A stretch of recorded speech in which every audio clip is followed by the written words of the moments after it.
For Pacifica Radio, December 15th, 2022. I'm Scott Horton. This is Antiwar Radio.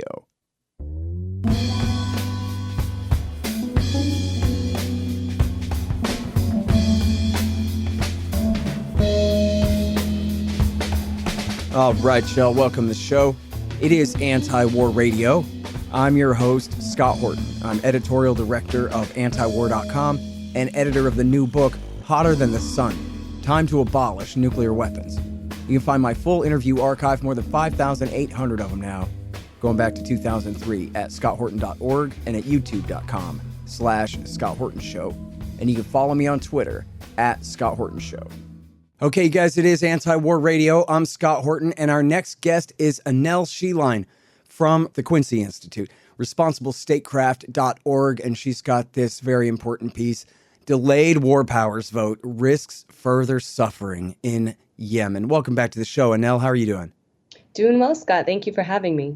I really appreciate you joining us on the show here. And, to start here, I really appreciate all your efforts for the last year and more in trying to support this War Powers Resolution. Of course, the big news is Joe Biden came to Capitol Hill on Tuesday and killed it, or he sent his men over there to kill the thing.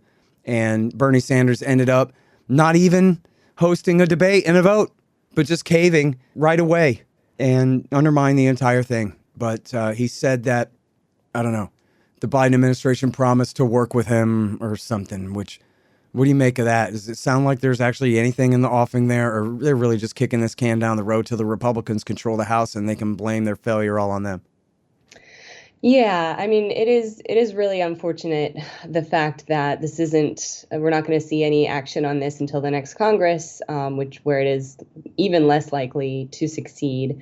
But, the reality of this, unfortunately, was that Bernie really didn't have the votes. There in the past, when the War Powers Resolution successfully passed, all Democratic senators voted for it. This was back in 2019. And this was partly because it was a vote against Trump. Jamal Khashoggi had been murdered in October of 2018. And there was all of this public outcry that, why is Trump so buddy-buddy with the Saudis?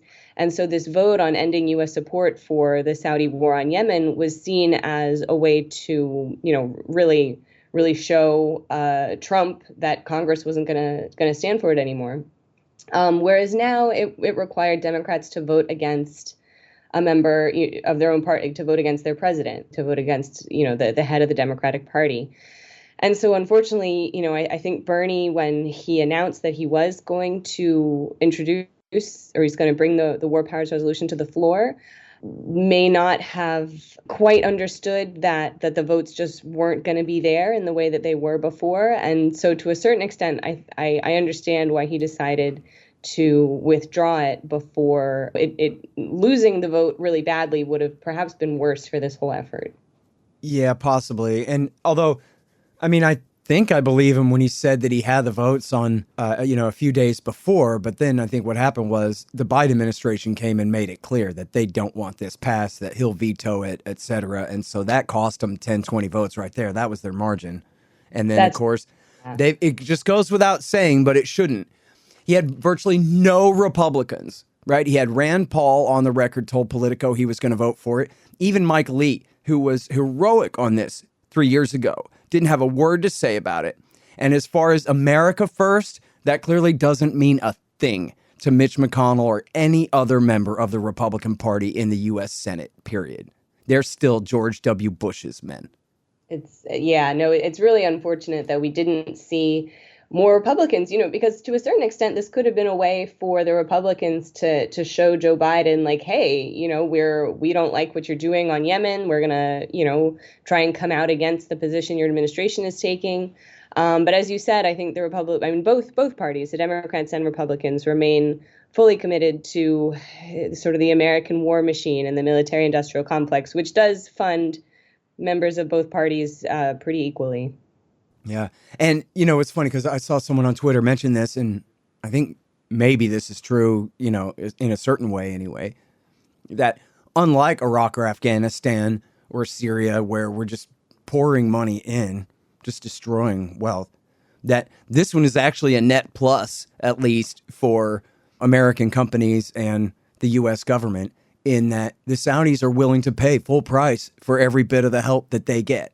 And so they look at this like a win-win-win, as long as you don't care about human lives in Yemen from the point of view of their royal family and our royal family and our military industrial firms. This thing is perfect. Yeah, and we're likely to see more of this dynamic, unfortunately. If Washington has learned anything from the forever wars, it's that you do need to outsource your war fighting.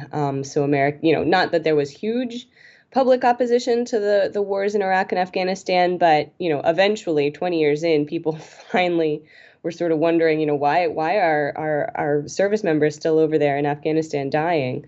And so increasingly, we are going to see, especially wealthy countries like Saudi Arabia or the Emirates, they'll buy American weapons and they'll buy the security commitment that entails, and they will fight these wars on their own using their own money and their own service members. Although often they do then bring in foreign mercenaries, especially from places like Sudan, for example. That was definitely the dynamic in Yemen, including child soldiers, aka slaves. Right. Yeah. It's and to a certain extent, we've heard the U.S. saying this for a long time, that we want our Middle East ally or partners, security partners, to take on their own security, which on the one hand is good. We don't want the U.S. being dragged into these conflicts to fight wars on their behalf. But unfortunately, thus far, we're still seeing the U.S. being dragged in. We're seeing the U.S. continuing to provide this assistance to Saudi Arabia. It's seen as this is crucial for preventing the Saudis from going over to China. But, President Xi was just in Riyadh for several days last week. They've signed mountains of investment agreements. And, China is the Saudis' biggest consumer of oil. It's their most important customer. So this notion that we can't lose the Saudis to China is it's kind of too late. I mean, the Saudis see China as the future, as is the case for much of the world. And I think what needs to happen now is the American foreign policy establishment just has to adjust to this new reality where we live in a multipolar world. And we just have to ask, to what extent do other countries' interests still align with our own? And I would argue U.S. and Saudi interests are no longer so aligned. And we need to reconsider some of the support that we provide them. Yeah, absolutely. Hey, y'all, they've got great deals on weed at thehempspot.com. The Hemp Spot specializes in Delta-8 tetrahydrocannabinol instead of Delta-9, so they can send it straight to you anywhere in America. Recently, a friend moved and didn't have a guy in his new town, but then he heard about thehempspot.com on my show and was saved, figuratively and literally, because if you use the promo code Scott, you get 15% off every order and free shipping on any order over $100. Legal jams, bud, gummies, and the rest in your state. Thehempspot.com. Spell the THC. Hey, y'all, Scott here. Let me tell you about Roberts & Roberts Brokerage, Inc. Who knew? Artificial bank credit expansion leads to price inflation and terribly distorted markets. If you've got any savings left at all, you need to protect them. You need to put some, at least, into precious metals. Well, Roberts & Roberts can set you up with the best deals on silver, gold, platinum, and palladium. And they've been doing this since 1977. Hey, if you just need some sound advice about sound money, they're there for you too. Call Tim Fry and the guys at 800-874-9760. That's 800-874-9760. Or check them out at rrbi.co. That's rrbi.co. You'll be glad you did. All right, I'm talking with Annelle Sheline from ResponsibleStatecraft.com. And now, so back to this vote here. What difference does it really make on this particular vote when the Biden government says, hey, come on, the war is pretty much over and we're trying to negotiate here, and your resolution would have mucked up our negotiations? And now, what do you think? Well, I mean, the whole premise of this, that the U.S. needs to continue to enable Saudi airstrikes is what's really so sort of alarming about it, because the Biden administration is saying there's these negotiations ongoing. We're trying to get the Saudis and Houthis to sign an ongoing agreement. But the underlying argument of that is that we need to keep the possibility of Saudi airstrikes on the table. So we're holding the Yemeni population hostage to this threat of ongoing airstrikes, which have killed, just tens of thousands of people in Yemen, just, from the air, the directly being hit by airstrikes. But then, so many millions more whose lives are on the brink right now because Yemen's infrastructure has been so destroyed by this 7.5 year campaign of Saudi airstrikes, such that people have no food, they have no clean water, they have no medical resources. Yemen is completely destroyed. And so this notion that for the sake of negotiations, we don't want to rock the boat. I just fully reject that. The most important thing right now is the U.S. needs to withdraw any sort of support for this horrific war. It's so funny. Just, it sounds perfectly typical, right? Where anyone who cares about this, knows anything about it, thinks of it like, yeah, Biden needs to be able to say to the Saudis, hey, the U.S. Senate's really breathing down my neck here. I got all this pressure on me. You guys got a deal. But to the Democrats in power, they don't think of it that way at all. They think of it like, if you guys pass this resolution, then you're going to take away our ability to threaten the Houthis, that they better give in, or else we're going to start carpet bombing them and their little children again. Right. And I do think that there's a big contingent of folks who focus on Yemen who, say the Houthis are the bad guys here. They refuse to extend the truce. And, I think the important thing to keep in mind here is it's not for Americans to say, really. The Houthis have engaged in horrific acts of violence. The Saudis have engaged in a far greater scale of horrific acts of violence because they have an air force and they are dropping bombs, whereas the Houthis do not have an air force and they're not able to sort of engage in the same level of mass destruction that U.S. weapons provide.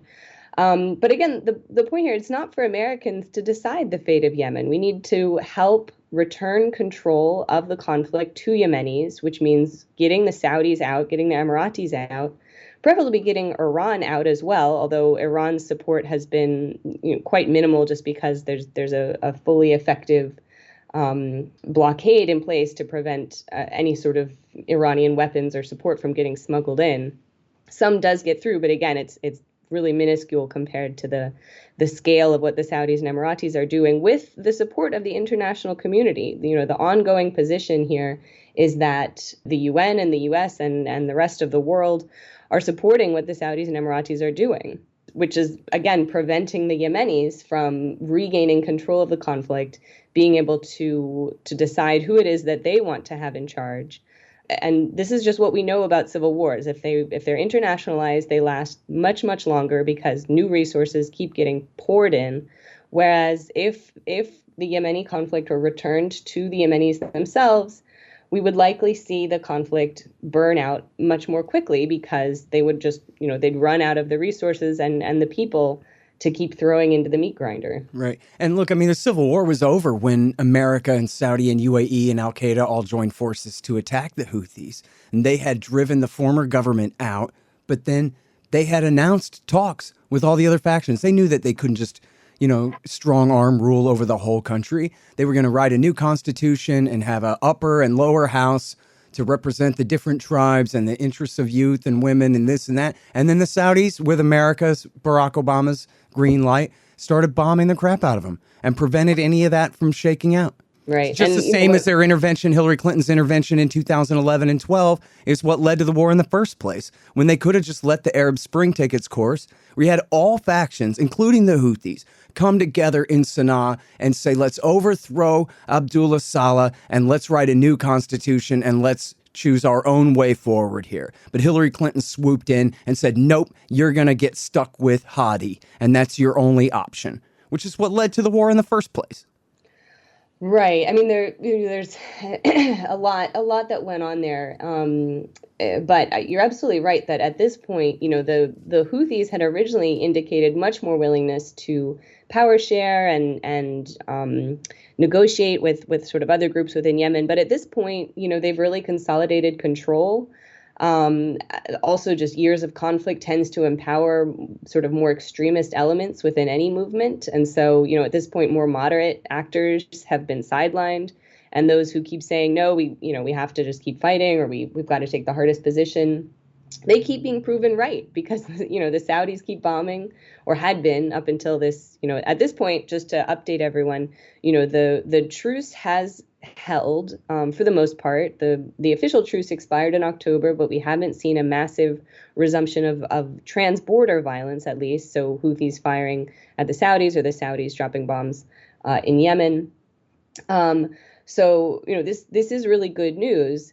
But like I was saying, at this point, we do have a Houthi movement that is much more radicalized after so many years of war. And we're not as likely to see them sort of adopting the more conciliatory positions that they had taken 7 years ago. Right. All right. Well, listen, I'm sorry, we're almost out of time here, but I appreciate you joining us on the show. I wonder if you can pick back up the topic you mentioned previously about the humanitarian crisis here, so that people understand why this is so important. A lot of people haven't even heard of the Yemen war at all 8 years into the thing, and yet it really is the worst war in the world, isn't it? I mean, it has long been described as the world's worst humanitarian crisis. I mean, unfortunately, there are other crises. The U.S. not allowing Afghanistan to have access to its foreign assets. I mean, that's also a huge crisis. But yeah, Yemen really does remain one of the worst places in the world, especially for children. I think UNICEF had just released a report. 23 million people are in dire need of assistance, and this includes, I believe, 11 million children. And just, as we know, when in circumstances of lack of adequate food, it is often the youngest that suffer the most. And this is why we do see those horrific images of little babies and children in Yemen just dying of starvation. And this war has really had the greatest toll on them, on the children. All right, you guys, that's Annelle Sheline. Sorry we're all out of time, but please go and read her great article at responsiblestatecraft.org, Delayed War Powers Vote Risks Further Suffering in Yemen. And it's the spotlight today on antiwar.com. Thank you so much, Annelle. Thanks for having me, Scott. All right, y'all, and that's it for Antiwar Radio for today. I'm your host, Scott Horton, editorial director of Antiwar.com, and editor of the new book, Hotter Than the Sun, Time to Abolish Nuclear Weapons. Find my full interview archive, more than 5,800 of them now, going back to 2003, at scotthorton.org, and follow me on Twitter, at Scott Horton Show. I'm here every Thursday from 2:30 to 3 on KPFK 90.7 FM in LA. See you next week.